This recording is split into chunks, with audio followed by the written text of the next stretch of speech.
Yes, class. Next topic is distributed file system.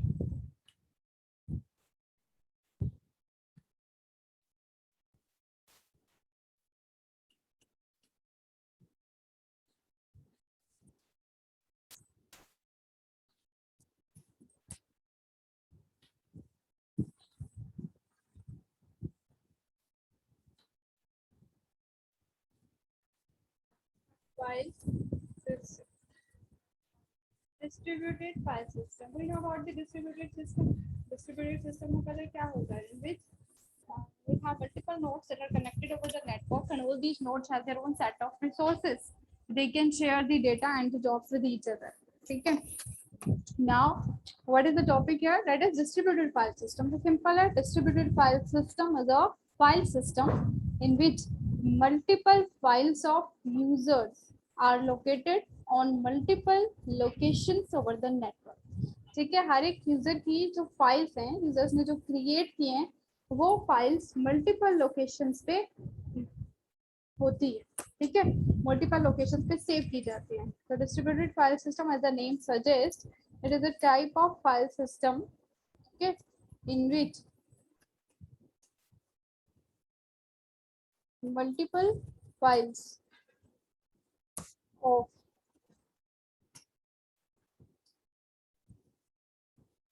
users are located on multiple locations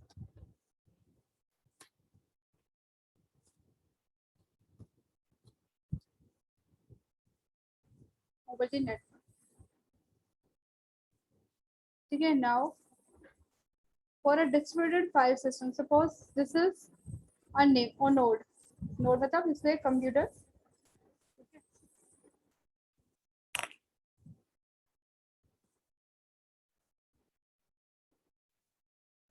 And I am taking another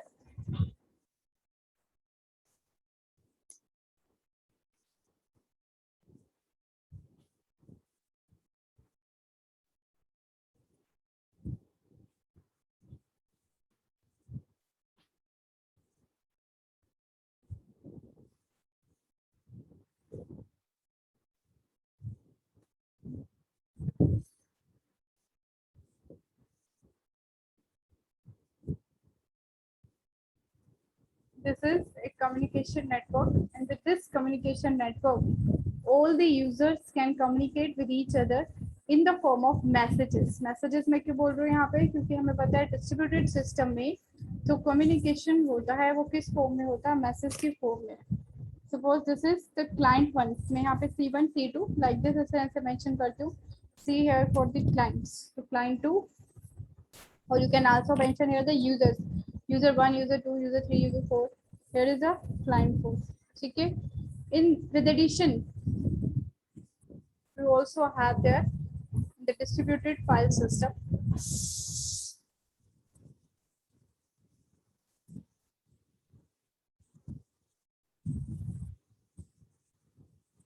Here you have to represent the server to explain the working.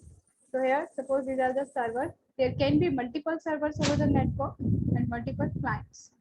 So this is suppose server 1, 2, and this is 3. So here is S1. S1 is for the server 1. I'm naming these boxes server 2 and server 3. ठीक है. So main concept क्या है आपका distributed file system का? First of all क्या है ये simple, कि एक ऐसा फाइल सिस्टम है जिसमें कि मल्टीपल फाइल्स जो होती हैं और मल्टीपल लोकेशंस पे होती है नेटवर्क पे. यूजर को जब भी कोई फाइल एक्सेस कर रही है तो सिंपली उसे क्या देना है, उसे यूज करना है नेम स्पेस. नेम स्पेस किस लिए यूज किया जाता है?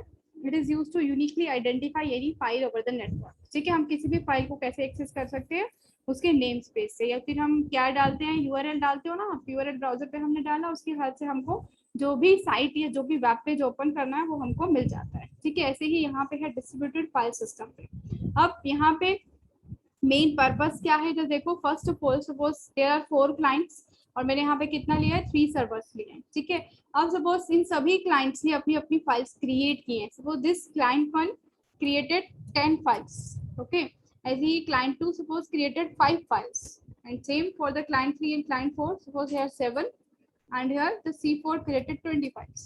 ठीक है, ये सभी फाइल्स क्या है, इन सभी यूजर्स ने, इन सभी क्लाइंट्स ने अपनी क्रिएट किए. अब डिस्ट्रीब्यूटेड फाइल सिस्टम में होता क्या है, सिंपली ये जो फाइल्स हैं आपकी, ये सभी फाइल्स जैसे ही क्रिएट होती हैं वो कहाँ सेव हो जाती है, वो सर्वर के पास चली जाती है. सर्वर के पास वो सारा डेटा सेव होता है कि कौन से क्लाइंट ने कौन सी फाइल क्रिएट की है, और वो सर्वर के पास सेव होती है, ताकि नेक्स्ट टाइम अगर उस फाइल को कोई एक्सेस करना चाहे तो with the help of name space वो उस फाइल को एक्सेस कर सके. जैसे यहाँ पे क्लाइंट 1 ने अपनी 10 फाइल्स क्रिएट की है, तो वो नेटवर्क में सेव हो गई है, कहाँ पे, सर्वर एंड पे. सर्वर एंड पे क्यों सेव हुई है, क्योंकि ऐसा भी तो हो सकता है कि जो क्लाइंट 2 है वो फाइल एक्सेस करना चाहता है जो कि क्लाइंट 1 ने क्रिएट की है. सो ये क्या करते हैं, सिंपली रिक्वेस्ट सेंड करते हैं. रिक्वेस्ट कहाँ जाती है, सर्वर के पास. सर्वर के पास सभी क्लाइंट्स का डेटा होता है, उनकी जो फाइल्स क्रिएटेड है उनका डेटा है सारा, और वो जैसे ही रिक्वेस्ट आती है, फर्स्ट ऑफ ऑल सर्वर ये चेक करेगा दैट कि उसके पास वो डेटा है या नहीं. जैसे C2 ने कोई फाइल रिक्वेस्ट की और वो फाइल जो है S2 के पास है, तो S2 ने सिंपली उसको एज अ रिस्पॉन्स सेंड कर दिया. बट सपोज जैसे C2 ने कोई रिक्वेस्ट सेंड की, वो डेटा जो है वो S2 के पास नहीं है, तो नेक्स्ट जो आपका यहाँ पे सभी सर्वर के पास रिक्वेस्ट आएगी. जिस भी सर्वर के पास वो डेटा होगा, जैसे सपोज वो डेटा आपका S1 के पास है, तो S1 सिंपली उसको एज अ रिस्पॉन्स C2 को दे देगा. ठीक है. अब डिस्ट्रीब्यूटेड फाइल सिस्टम में मेन क्या होता है, सबसे पहले कि जो भी यूजर्स फाइल क्रिएट करते हैं वो सर्वर के पास सेव होती है. ठीक है. सेकेंडली, अब यहाँ पे क्या होगा कि जो फाइल्स है, जैसे C1 ने जो 10 फाइल्स क्रिएट की है, तो ये 10 फाइल्स की मल्टीपल कॉपीज क्रिएट होती है, जिसको हम बोलते हैं रिडंडेंसी.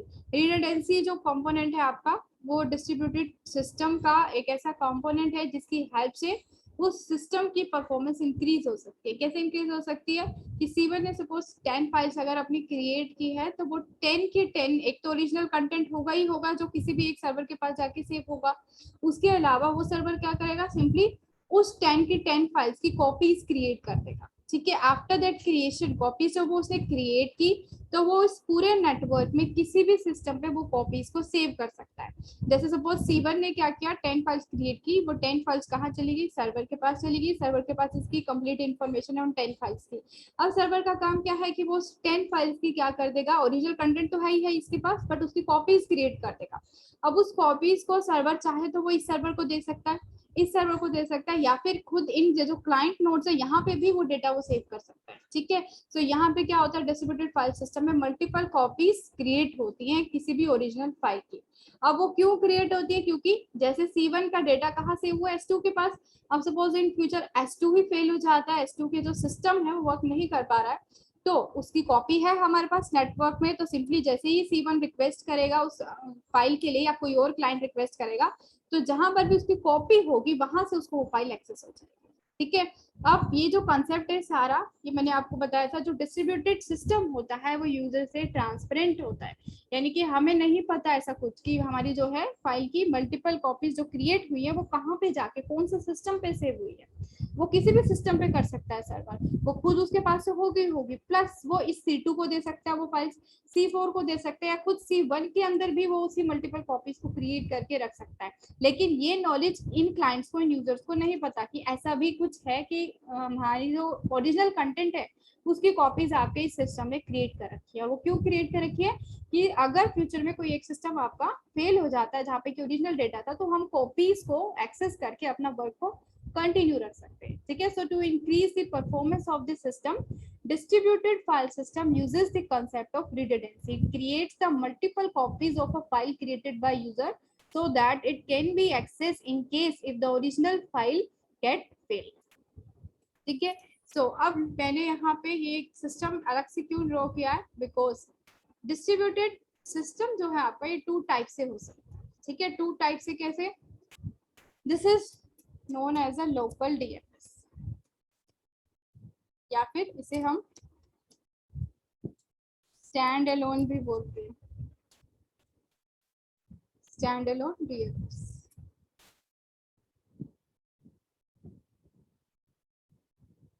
एंड दिस टाइप, ये जो मैंने सेकंड यहाँ पे ड्रॉ किया, दैट इज डोमेन बेस्ड.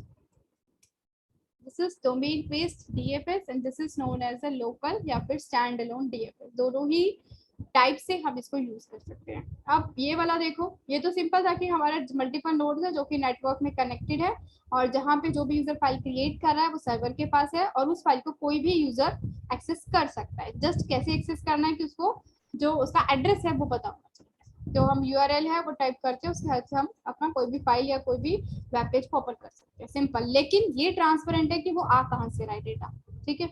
अब यहाँ पे देखो लोकल डीएफएस में या स्टैंड अलोन डीएफएस में ये क्या होता है, ये रिस्ट्रिक्टेड होता है to only a single system. Distributed file system मतलब क्या है कि जो फाइल है आपकी वो मल्टीपल लोकेशंस पे डिस्ट्रीब्यूटेड है। अब यहाँ पे अगर लोकल सिस्टम की बात हो रही है, जैसे आप अपना सिस्टम लगा लो एक, ठीक है, आप क्या कर रहे हो, अपना सिस्टम में मल्टीपल डॉक्यूमेंट्स क्रिएट कर रहे हो। आपने एक्सेल का एक डॉक्यूमेंट क्रिएट कर दिया, वर्ड का डॉक्यूमेंट क्रिएट कर दिया, उनकी अपनी अपनी लोकेशन पे आपने सेव किया मल्टीपल लोकेशंस में। तो आप अपने उस लोकल सिस्टम से जब भी चाहो, आपको पता है कि आपने कहाँ सेव किया, आप उसको एक्सेस कर सकते हो। ऐसे ही किसी और, सपोज आपके फ्रेंड को वही फाइल एक्सेस करनी है और वहां पे स्टैंड अलोन कंसेप्ट यूज हो रहा है, तो उसको क्या करना पड़ेगा, आपकी लोकेशन पे आना पड़ेगा उसको एक्सेस करने के लिए। यहाँ पे ऐसा नहीं है कि हम नेटवर्क के थ्रू आप उसको एक्सेस करवा रहे हो अपने फ्रेंड को वही file. For this type of system stand alone DFS के लिए क्या है कि अगर किसी भी यूजर को वो फाइल जो कि इस लोकल सिस्टम में क्रिएटेड है उसको एक्सेस करने के लिए उसी प्लेस पे आना पड़ेगा, उसी लोकेशन पे आना पड़ेगा, ठीक है।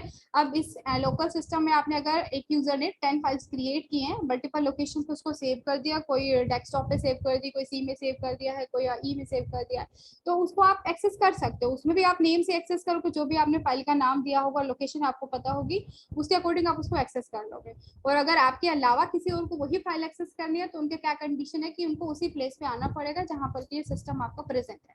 लेकिन जो डोमेन बेस्ड होता है वहां पे क्या है, वहां पे ऐसी कोई नीड नहीं है, यूजर कहीं पे भी बैठे किसी भी फाइल को एक्सेस कर सकता है, ठीक है। कैसे, with the help of the name space. Name space क्या होता है, name space is used to identify uniquely any object over the internet. Name space की हेल्प से हम किसी भी ऑब्जेक्ट को आइडेंटिफाई कर सकते हैं, उसको एक्सेस कर सकते हैं ओवर द इंटरनेट, ठीक है। बट हमें क्या है, all this system is transparent to us, क्यों, क्योंकि हमें नहीं पता, ऑब्वियसली हम यूज भी करते हैं इंटरनेट, हमें नहीं पता ना कि वो डेटा कौन से सिस्टम से आ रहा है, वो कहाँ से आ रहा है, कहाँ से हमें एक्सेस हो रहा है। So that all is transparent for the user, but for this domain based DFS user can access any file of the on the internet, ठीक है। और मेन क्या है यहाँ पे कि जैसे यूजर्स की फाइल क्रिएट होती है तो वो फाइल कहाँ जाती है, आपके सर्वर के पास, और सर्वर का काम क्या होता है, सिंपली उस फाइल की कॉपीज क्रिएट कर देना। कॉपीज क्रिएट करके वो पूरे नेटवर्क में किसी भी नोड पे वो कॉपी को सेव कर सकता है। वो नॉलेज सिर्फ इस सर्वर को पता होगी, S2 को, कि हाँ मैंने वो कॉपीज कहाँ पे सेव किया हुआ है, वो यूजर्स को नॉलेज नहीं होती है। यूजर्स को अगर नेक्स्ट टाइम अपना डेटा एक्सेस करना है और वो सर्वर फेल हो गया जहाँ पे वो ओरिजिनल डेटा था, तो सिंपली वो जहाँ पे मल्टीपल कॉपीज होती है उसमें से किसी एक भी नोड से उसको वो डेटा मिल जाएगा, ठीक है। अब नेक्स्ट देखो, components of DFS.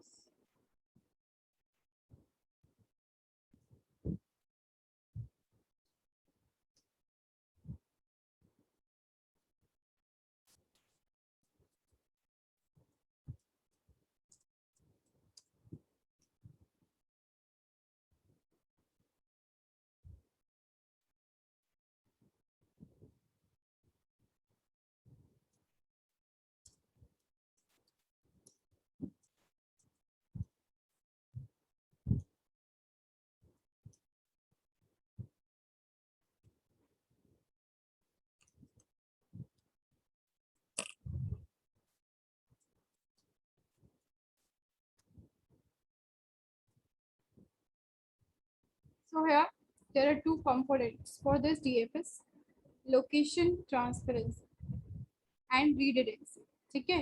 This distributed file system can use both these components at the same time, or it can use only one component at a time, ठीक है। तो जरूरी नहीं है कि अगर एक टाइम पे अगर लोकेशन ट्रांसपेरेंसी पार्ट यूज किया जा रहा है तो उस टाइम पे रिडंडेंसी भी यूज हो, या फिर किसी टाइम पे अगर रिडंडेंसी का यूज किया जा रहा है तो लोकेशन ट्रांसपेरेंसी भी यूज हो, ठीक है। तो ये दो कंपोनेंट्स रहते हैं आपके डीएफएस के, तो एक साथ में भी यूज हो सकते हैं या फिर वो वन बाय वन भी यूज कर सकता है आपका सिस्टम डीएफएस, ओके। अब फर्स्ट देखो, सिंपल है, लोकेशन ट्रांसपेरेंसी। अभी बताया आपको कि यूजर्स को ये नहीं पता कि उनकी फाइल पूरे नेटवर्क में कहाँ पे है, जो वो रिक्वेस्ट डाल रहे हैं वो रिक्वेस्ट कहाँ से फुलफिल हो रही है, कौन से सिस्टम से फुलफिल हो रही है, ये यूजर्स को नहीं पता होता। That is the location transparency. It means users are unaware of the location of files over the internet, ठीक है। सपोज C1 ने कोई फाइल के लिए रिक्वेस्ट सेंड की, ठीक है। अब वो फाइल किसकी है, C2, यानी कि C2 ने वो फाइल क्रिएट की हुई है। और C2 ने जैसे ही वो फाइल क्रिएट हुई तो वो फाइल कहाँ सेव हो गई, सपोज S1 के पास। S1 के पास किसकी फाइल आ गई, C2 की। अब जैसे ही S1 के पास C2 की फाइल आएगी, S1 को ये पता है कि मुझे उसकी कॉपीज क्रिएट करनी है, तो S1 ने C2 की कॉपी क्रिएट कर दी और एक कॉपी उसने कहाँ डाल दी, C1 के पास। तो ये मैं ऐसे लिख देती हूँ, कॉपी ऑफ C2। अब जैसे ही उसने C1 ने रिक्वेस्ट जनरेट की तो C1 को फाइल एक्सेस होगी। अब C1 को ये नहीं पता लगेगा कि उसको वो जो फाइल एक्सेस हुई है वो उसी के सिस्टम से एक्सेस हुई है या फिर उसको किसी और रिमोट सिस्टम से एक्सेस हुई है। That is a location transparency. क्योंकि क्या है, S1 ने क्या कर दिया कि वो जो C2 की कॉपी थी वो C1 को भी दे दी, लेकिन C1 को ये नहीं पता कि उसके सिस्टम पे, उसकी साइट पे S1 ने, सर्वर ने वो उसकी कॉपी क्रिएट कर रखी है। ठीक है, तो जैसे उसकी रिक्वेस्ट जनरेट होगी उसकी रिक्वेस्ट फुलफिल हो जाएगी आइदर बाय द S1 और बाय द C1 इटसेल्फ। या फिर वही कॉपी मल्टीपल लोकेशंस पे जाती है, नहीं कि एक ही कॉपी बनेगी, मल्टीपल कॉपीज बनाता है वो। S1 ने C2 की सपोज 4 कॉपीज बनाई है तो चारों सिस्टम पे वो C2 का वो जो डेटा है वो फाइल है सेव हो जाएगी। तो जैसे ही रिक्वेस्ट जनरेट होगी, जहां से भी अवेलेबिलिटी होगी वहां से उसको फाइल एक्सेस हो जाएगी। ठीक है, so location transparency means users are unaware of the locations of files used over the network.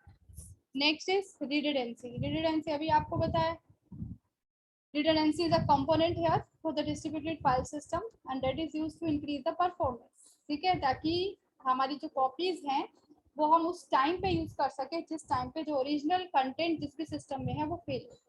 ठीक है, जैसे C2 का ओरिजिनल कंटेंट जो था वो S1 के पास था। इन फ्यूचर अगर S1 ही क्या हो जाता है, फेल हो जाता है, तो सिंपली यूजर्स की वर्किंग नहीं रुकेगी क्योंकि उसकी मल्टीपल कॉपीज क्रिएट की हुई है S1 ने। S1 फेल भी होता है तो वो C1 से ले सकता है इस कॉपी को, C3 से ले सकता है या C4 से ले सकता है। ठीक है, तो ये आपकी क्या होती है, रिडंडेंसी। तो रिडंडेंसी सिंपल है, creation of multiple copies of a file किस लिए की जाती है, to increase the performance of the system so that system can work in case of failure of any node of the system.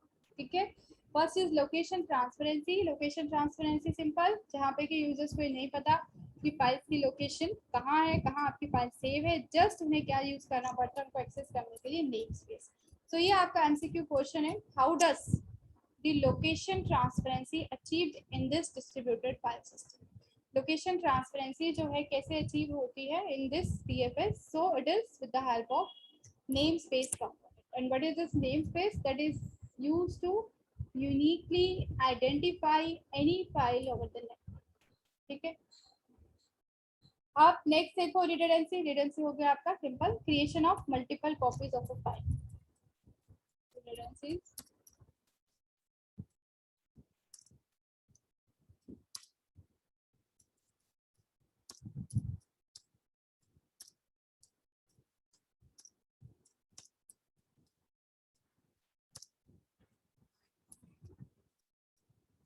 to increase the performance of the system.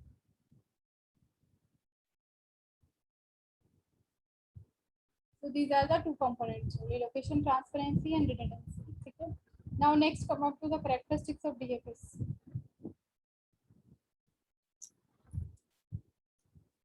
For your MCQ based exam, you have to study carefully about the characteristics of each topic. क्योंकि जो आपके MCQ questions होते हैं वो उसी पे ही based होते हैं, क्या आपके characteristics है किसी भी सिस्टम के। अब देखो डिस्ट्रीब्यूटेड फाइल सिस्टम है ये। डिस्ट्रीब्यूटेड सिस्टम के characteristics ऑलरेडी हम पढ़ चुके हैं। ठीक है, तो कुछ जो आपके यहाँ characteristics आएंगे that will be similar to the concept that we already studied. So first is transparency. ये हमने पढ़ा था स्टार्टिंग में कि डिस्ट्रीब्यूटेड सिस्टम जो होता है that is transparent to the users. Users do not have any knowledge about the layout of the system, access rights or any other information. User just can use a URL or the namespace to access the files. ठीक है, now transparency पे आपका MCQ question आता है, आया भी था last time, क्योंकि यहाँ पे अब जो ट्रांसपेरेंसी हम डिस्कस करेंगे वो डिफरेंट टाइप्स की ट्रांसपेरेंसी। ठीक है, there are different types of transparency. तो सिंपली क्वेश्चन कैसे था कि जस्ट डेफिनेशन थी, you have to identify which type of transparency it is with the help of definition. ठीक है, तो फर्स्ट देखो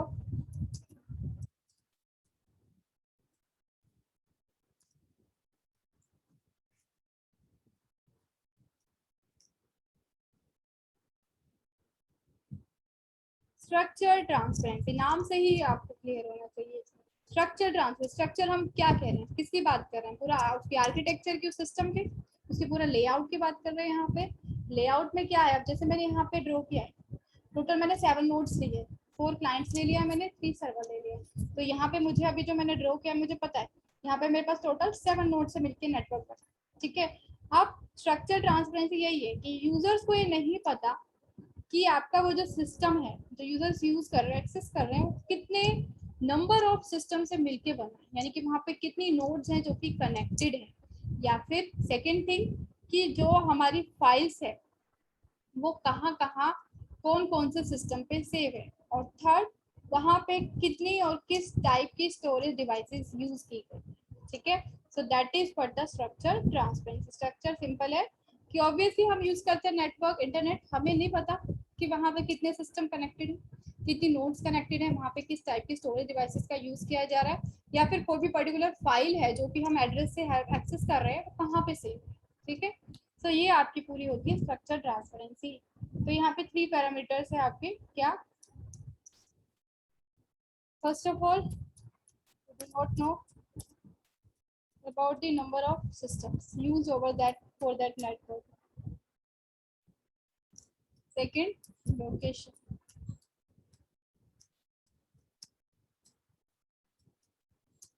And third is the storage devices information.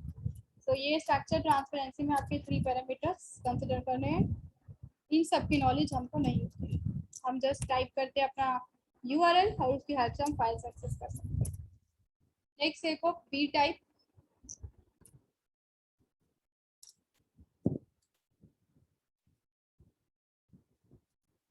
Access transparency क्या कहती है कि यूजर्स के लिए, यानी कि हमारे लिए, जो लोकल फाइल है और जो रिमोट फाइल है वो सेम ही है, दैट आर सेम, या फिर that is accessible in the same manner. Same का मतलब क्या है कि यहाँ पे जो मैंने आपको एग्जांपल दिया था, C1 ने एक फाइल रिक्वेस्ट की जो कि C2 ने क्रिएट की थी। C2 के क्रिएट होने पे वो फाइल S1 के पास सेव हो गई थी, फिर S1 ने उसकी मल्टीपल कॉपीज क्रिएट कर दी और एक कॉपी खुद C1 को ही दे दी। अब C1 ही उसको रिक्वेस्ट कर रहा है, लेकिन C1 को पता ही नहीं है कि उसके लोकल सिस्टम पे भी वो फाइल है।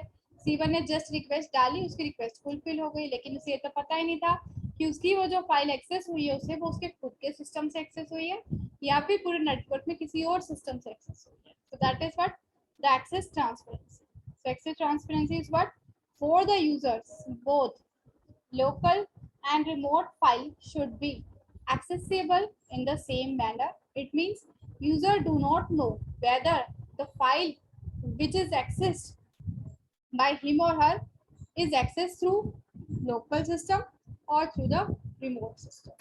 Okay, so access transparency.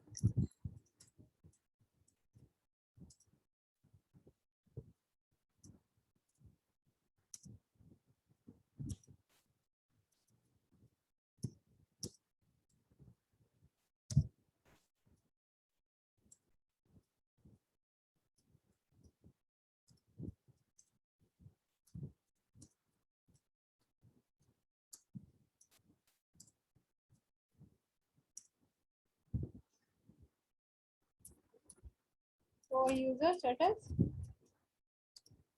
user do not know.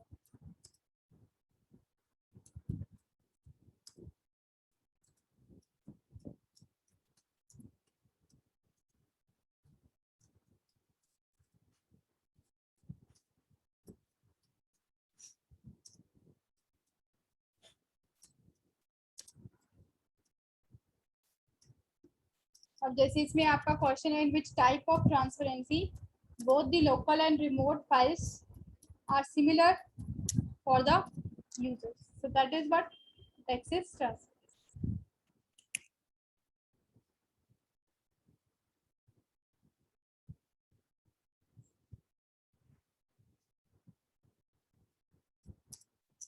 और रिमोट सिस्टम का आपको पता ही, RPC पढ़ा था।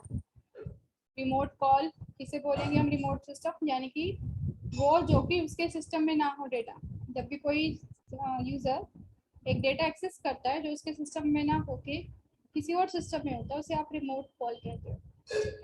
तो यहाँ पे जो ये फाइल एक्सेस हो रही है दोनों ही तरह से हो सकती है यूजर के लिए। वो उसके सिस्टम पे भी हो सकती है वो फाइल जो एक्सेस करना चाह रहा है, या फिर वो किसी और सिस्टम पे भी हो सकती है, लेकिन उसे नहीं पता ये बात कि ऐसा भी है कि मेरे सिस्टम पे भी वो फाइल प्रेजेंट है। नेक्स्ट देखो, next type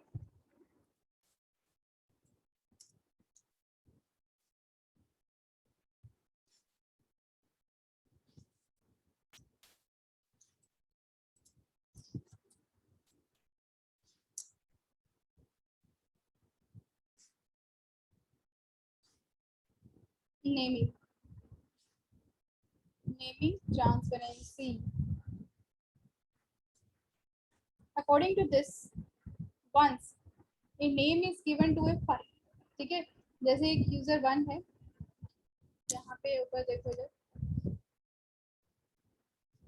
this is client one, या हम ले लेते हैं क्लाइंट थ्री को। वो क्लाइंट थ्री ने एक फाइल क्रिएट की है that is named as a dot doc, ठीक है। अब ये क्लाइंट ने जैसे ही क्रिएट किया, ये वन ऑफ दी सर्वर पे जाके सेव हो जाएगी। सर्वर के पास सपोज S2 के पास क्लाइंट थ्री का डेटा, ओरिजिनल डेटा, तो S3 के पास वो सेव हो गया a डॉट डॉक के नाम से। तो नेमिंग ट्रांसपेरेंसी क्या कहती है कि once a file is named, ठीक है, by the user, after that this name can not be change when it is transferring from one node to another. यानी कि जब ये ट्रांसफर की जाएगी, सपोज आप इसी फाइल की रिक्वेस्ट आती है, तो जब ये ट्रांसफर की जाएगी from this server to any other node, then at that time a user can not change the name of this file, ठीक है। जैसे आप कोई फाइल है आप डाउनलोड करते हो, डाउनलोडिंग के टाइम पे आपका वो फाइल नेम चेंज नहीं हो सकता। अगर आप ए नाम से उस फाइल को डाउनलोड मार रहे हो तो वो डाउनलोड उसी नाम से ही होगा। आफ्टर दैट जब आपके सिस्टम में आ जाती है उसके बाद आप उसको कोई भी नाम दे सकते हो। When you are working over the network, उस टाइम पे जिस नेम से ही आपकी फाइल एक्सेस हो रही है, डाउनलोड हो रही है, उसका नाम वही रहता है, वो आप चेंज नहीं कर सकते, ठीक है। तो this is what the naming transparency.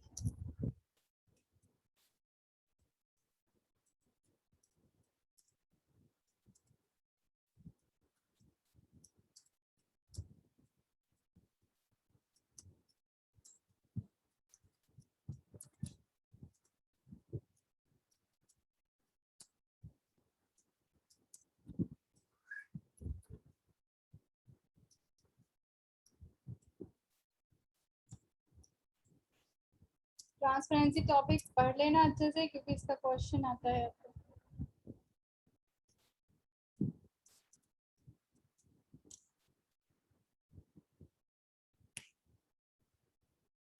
ठीक है, एक बार अगर आपने कोई फाइल को नेम दिया है, एक फाइल की नेमिंग हो चुकी है, तो उसके बाद जब उसको ट्रांसफर किया जाएगा एक नोड से दूसरे नोड पे, सो एट दैट टाइम उसका नेम चेंज नहीं किया जा सकता। नेक्स्ट टाइप,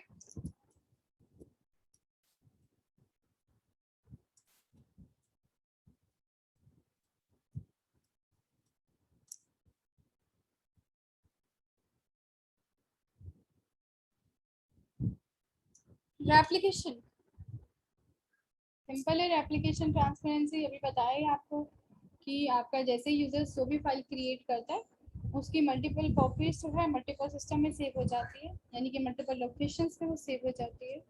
तो ये इंफॉर्मेशन, जैसे C1 ने 10 फाइल्स क्रिएट किए, C1 के पास एक कोई इंफॉर्मेशन नहीं है कि उस 10 फाइल्स की कॉपी कौन से सिस्टम पे सेव है, दैट इज रेप्लिकेशन ट्रांसपेरेंसी, ठीक है। If A file is copied on different node on multiple node, then both the copy of the file यानी कि उस फाइल की कॉपी प्लस उसकी लोकेशन हिडन होती है फ्रॉम द यूजर्स, ठीक है। Like user one created 10 files, 10 files की कॉपी क्रिएट की है सर्वर ने, उस 10 फाइल्स की कॉपी वो यहाँ भी रख सकता है, यहाँ भी रख सकता है, यहाँ भी रख सकता है, किसी भी सिस्टम पे रख सकता है, लेकिन इन सभी यूजर्स को ये नहीं पता कि उसके पास किसकी कॉपी प्रेजेंट है। So this is the application redundancy, replication transparency. Users do not have any information about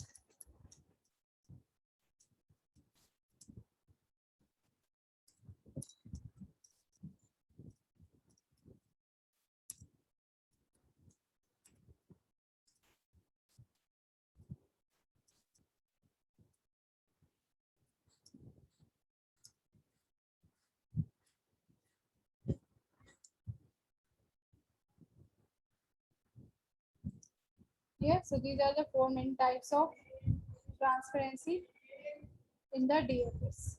structure transparency simple था, जिसमें कि हमें ये नहीं पता कितने नंबर ऑफ सिस्टम से मिलके नेटवर्क बना है, वहाँ पे क्या क्या स्टोरेज डिवाइसेस का यूज़ किया गया है, या फिर वहाँ पे जो फाइल्स हैं उनकी क्या location. Next is access transparency, जिसमें कि यूजर जो फाइल एक्सेस कर रहा है उसको ये नहीं पता कि वो फाइल रिमोट सिस्टम से आई है या लोकल से। नेक्स्ट इज नेमिंग ट्रांसपेरेंसी, जहाँ पे क्या है कि अगर एक फाइल का नेम दे दिया गया है, देन आफ्टर दैट जब उसको ट्रांसफर किया जाएगा from one node to another node, उस टाइम पे उस नेटवर्क पे जब वो वर्क कर रही है उस टाइम पे हम उसका नेम चेंज नहीं कर सकते। Application transparency, application transparency simple है। First of all the users को ये इन्फॉर्मेशन नहीं है कि उनकी जो ओरिजिनल कंटेंट है उसकी कॉपीज क्रिएट की गई है। आफ्टर दैट कि वो कॉपीज कहाँ रखी गई है क्रिएट होने के बाद, उनकी क्या लोकेशन है, that is also for this also users are unaware. ठीक है, तो ये है आपकी टाइप्स ऑफ ट्रांसपेरेंसी। तो simple for MCQ you will get the definitions, ठीक है, and after that according to this definition you have to identify which type of transparency it is. Next report, this is the first feature or characteristics of DFS, transparency, ठीक है। Next is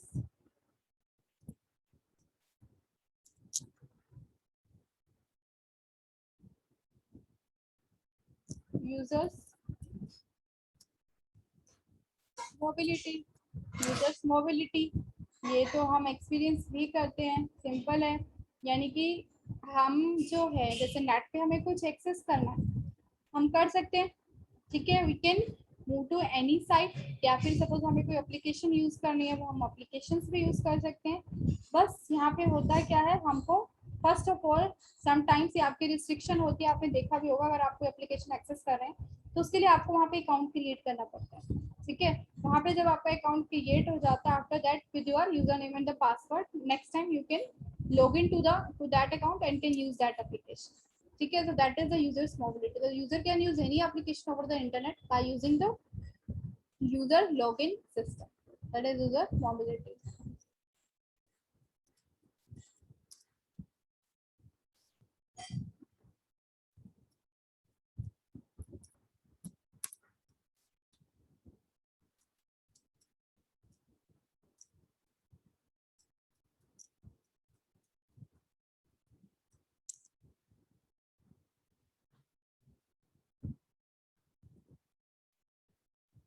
Next characteristics, performance. अभी मैंने आपको बताया था कि redundancy का जो कंसेप्ट होता है वो उसकी परफॉर्मेंस इंक्रीज करने के लिए ही यूज होता है, ठीक है। बट यहाँ पे डिस्ट्रीब्यूटेड फाइल सिस्टम में जब भी परफॉर्मेंस की इंफॉर्मेशन दी जाती है that is based on the three parameters को चेक करने के बाद किसी भी डीएफएस की डिस्ट्रीब्यूटेड फाइल सिस्टम की परफॉर्मेंस बताई जाती है, ठीक है।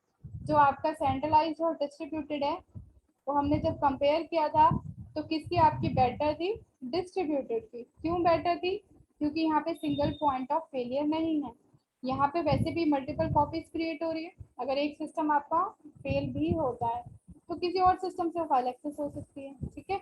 बट यहाँ पे जो आपको लर्न करना है वो थ्री पैरामीटर्स है कि उन पैरामीटर्स को चेक करने के बाद सिस्टम की परफॉर्मेंस डिस्कस की जाती है, ठीक है। वो पैरामीटर्स क्या है, देखो, first is the CPU time to process the data. Next,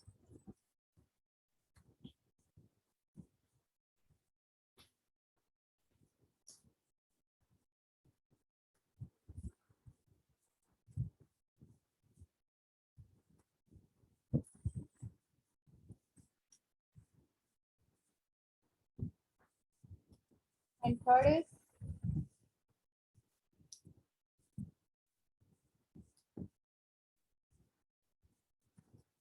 ठीक है। तो ये भी एमसीक्यू है आपका क्वेश्चन, डिस्ट्रीब्यूटेड फाइल सिस्टम की परफॉर्मेंस कैसे मेजर की जाती है, based on these three parameters, that is the CPU time taken to access the secondary storage, and third is the network access time, ठीक है। अब जैसे ही कोई रिक्वेस्ट जनरेट हुई, क्लाइंट ने एक रिक्वेस्ट जनरेट किया, ओके, फर्स्ट ऑफ ऑल तो नेटवर्क एक्सेस टाइम देखो, वो आपका कितनी देर में सर्वर तक पहुंचती है और सर्वर से कितने टाइम पे रिस्पॉन्स क्लाइंट को मिलता है। ठीक है, रिस्पॉन्स कब मिलता है, लेकिन हमने आरपीसी पढ़ा था, जैसे ही क्लाइंट से रिक्वेस्ट जनरेट हुई वो with the help of network server के पास पहुंची। आफ्टर दैट सर्वर ने उसको प्रोसेस किया। प्रोसेस करने के लिए उसे क्या करना पड़ेगा, सबसे पहले उस रिक्वेस्ट को कहाँ से उठाना पड़ेगा, सेकेंडरी स्टोरेज से। तो वो उस सेकेंडरी स्टोरेज से उसको एक्सेस करने के लिए कितना टाइम लग रहा है। आफ्टर दैट वो रिक्वेस्ट होगी, प्रोसेस होगी with the help of CPU, उसको पूरा एग्जीक्यूट करेगा।